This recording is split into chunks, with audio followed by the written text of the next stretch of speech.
Right, we're here at the QTH of Keith, and because Keith had the foresight to buy and build his K3 a couple of years ago, he's fairly experienced with it now, so we've called upon his expertise that he's acquired over the last couple of years to share with us the operating procedures for using the K3 that the club has recently acquired. So we're going to have a look around the rig first of all, the back panel, the front panel, and Keith will talk us through the basic functions of the controls on the front panel. We're thinking that we'll have a look at receiving with the K3 and then setting it up for transmit. So Keith, over to you. Okay, I'll just turn this rig around here.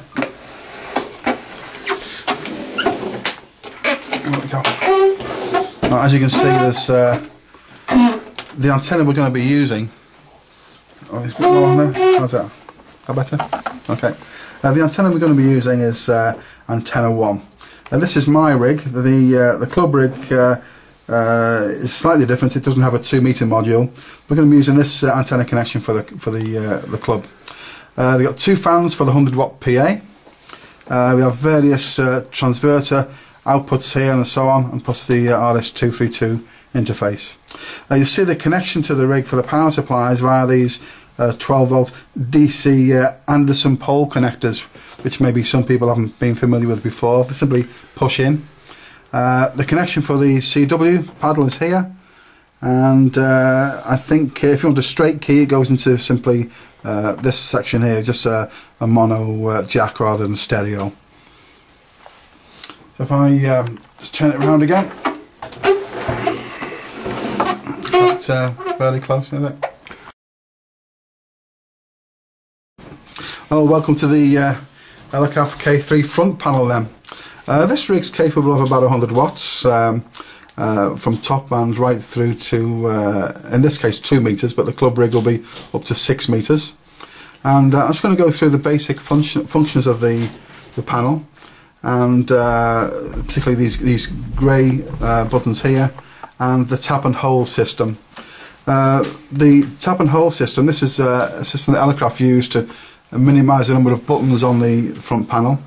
If you see on this button here, for instance, the band, it's in white, and behind it there's a sub menu, if you like, in yellow printed on the panel. If it's in white on the button, you tap it for the function.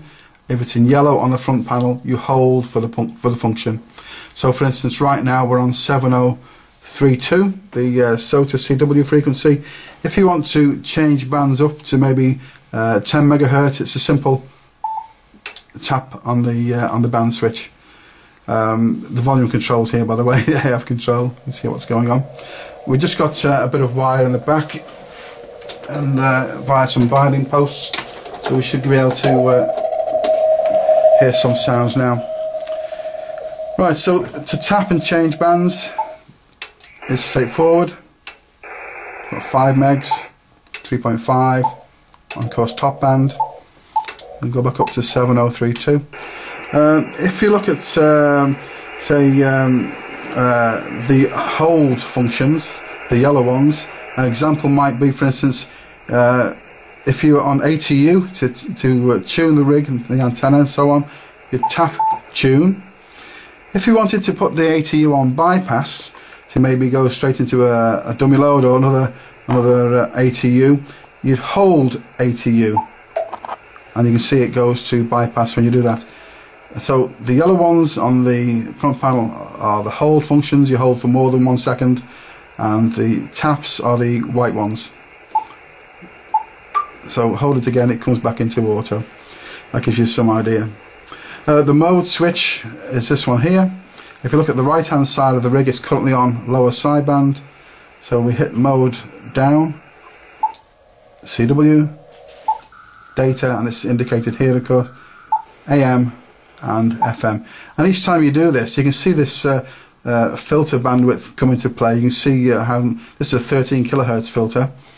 You go back up, AM, it's about 6 or 7 kilohertz. Data, I think it's about 400. CW 400, LSB, something like 2.8 kilohertz. If you go on now to the other controls, you've got AF here, the volume control, and the RF gain here. There are some on the outer ring. You'll see on this one you've got sub. That's if you've got the sub receiver, you'd alter the controls on the outer ring, but we don't have the sub receiver connected to the club rig yet. It's an expensive option, which we don't really need at the moment. We'll go through some of these things here. If you want to look at the display, currently you see SWR and RF output here. If you hold meter, that one there, you can see it goes to the compression and ALC mode. If you want to go back to SWR and RF, you hold it again. For the config and menu options, I'll just give you some idea. Menu, you tap the menu and you can see things like the anti-vox, the transmit equalizer settings, receive equalizer settings, and so on. The LCD brightness. If you want to change any of these, you use VFOA. If you want to go between each section, you use VFOB, the small one on the right. But unless you're really au fait with the manual and some of the more complicated instructions, I discourage use of that, to be honest with you, right now. If you want to go into the configuration menu, again, because it's in yellow, you have to hold the switch. So hold it for more than a second, and again you can go through some of the options. Fuel passband, some of the dates and so on. CW weighting. This is more complicated, sort of fundamental things you shouldn't really change if you're operating the rig. So we'll go out of it again, back into the main menu. If you look at these four controls here, these are the filter options at the top, and these two here are the some of the transmit options. If we go to the top ones first, we'll go after this. If you look at the filter bandwidth at the moment, it's on LSB, about 2.8 kilohertz. But we're actually on a CW frequency, so we go to CW mode, and it goes quiet immediately. We've got about 400 hertz filter in place. You can actually make it wider as well if you want, or narrower. You have some flexibility. Okay, that's on the width function. Now these four rotary controls here are a bit more complicated. There's three functions for each of these switches. At the moment it's on width control. If you push it once, you can have high cut, so you can change the filter on the high side. Go back to width. If you tap this one, you can go to low cut, and you can see that changing there. You see that? You can also have shift, so you can move that and move the center frequency to suit your reception. Now, if you look at these here, you've got power, compression, and monitor as a hold function. So it's currently lit on power. So if you change the power setting on this, you'll see it change in the screen here. You can go from 0 to about 105 watts or so. If you just push the button once, a tap, you go into compression mode. So the minute you alter the compression, you can see it come up in this display. That's about 28, 30, 27 and so on. I'll leave it at about maybe 20 or 22 as a general setting. Another thing is, if you've got this on the bottom here, monitor in yellow, that's a hold function, so you'll press hold. And because you're in CW mode, it's a measure of how loud your side tone is, so you can alter that to suit. If you were in SSB mode, you can actually hear yourself speaking. So if you hold the microphone, 1 2 1 2 1 2, you can check your output on this. So that gives you some idea of how flexible this thing is. That's in power now, so we can leave it at that. The other one is a microphone. It's currently lit. If you change that, you see the figure here of the mic gain. I currently leave it about 16 or 17. That's enough. If you tap it again, you go speed. So if you go back to say the CW mode again, you can see that when you alter the speed, 20 words a minute, 17 words a minute, and so on. And when you key the keyer, it goes right down. You go to about 40 odd. It's something like 20 might be more reasonable. So they're the basic controls on this left hand side now for transmit and receive. If you look at the tuning rates, here, this is the main VFO, VFOA, and you have fine and coarse tuning. If you want to make it fine, you can tap it, and you can see you get an extra digit on the end here, and the rate's quite, the resolution's quite fine. If you hold for coarse, because it's in yellow on the front panel, again, it makes it more coarse, so you have some choice there. There's also underneath that, there's a rate function and lock. So if you want to lock the frequency, it's yellow, so you hold it, and you can see here in the front panel the lock appears. So you can do what you want with this VFO, nothing happens. So we'll take it off lock again. Okay, moving to the right hand side, we have also noise reduction. If you want an example of how the noise reduction works, we'll go to SSB and we go further up the band. Maybe find somebody.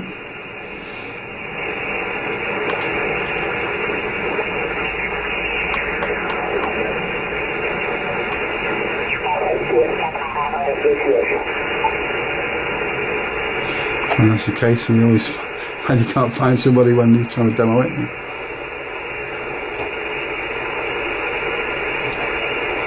We'll try 20 meters.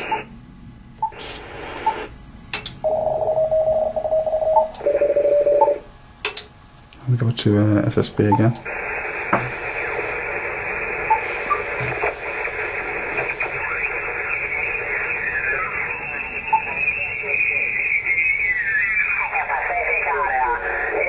And hit the noise reduction button now, and you get this sort of whooshy sort of sound. This is quite normal for DSP noise reduction. Find somebody. You can see there's some reduction in the background noise.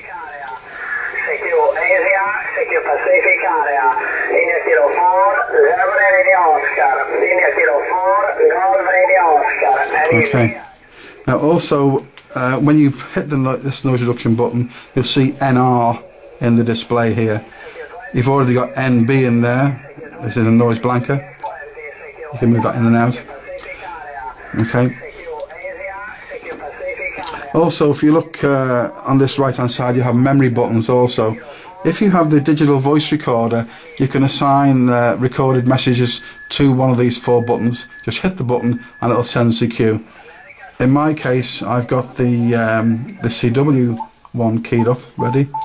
So if I want to transmit, just tune up, and then I can hit M1, and this is a pre-recorded message going out now, which is very useful in contests and so on.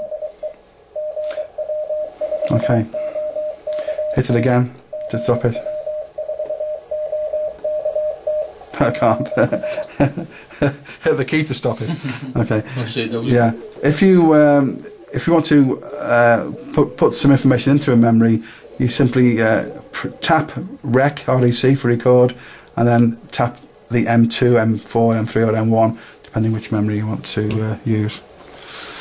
Right. Another function that's very useful on CW, if we go down to the CW end of the band, is this is the latest download from Elecraft, which is an APF filter, an audio peak filter, which is a 30 Hz window across the signal. If I find somebody who's quite weak, if we can. No, it's not that weak, but I'll show you the filter anyway. This X-fill button here, you hold it. It's not working. That's it.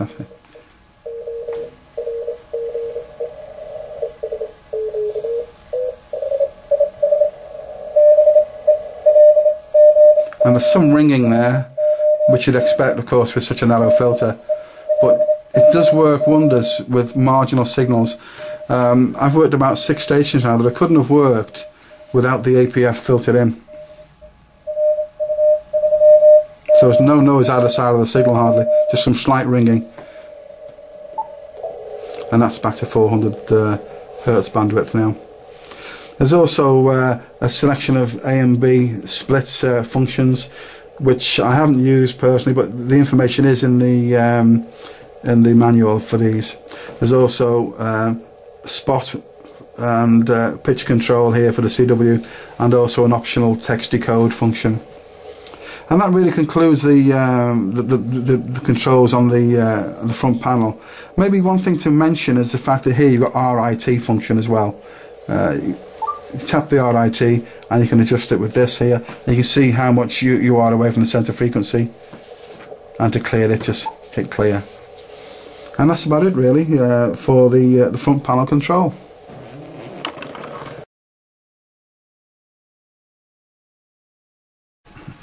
Okay, well, this exercise now is about switching the rig on and going onto a certain frequency. I think for this exercise we'll say go to 40 meters lower sideband, and so I'll just take you through the process by which you get going.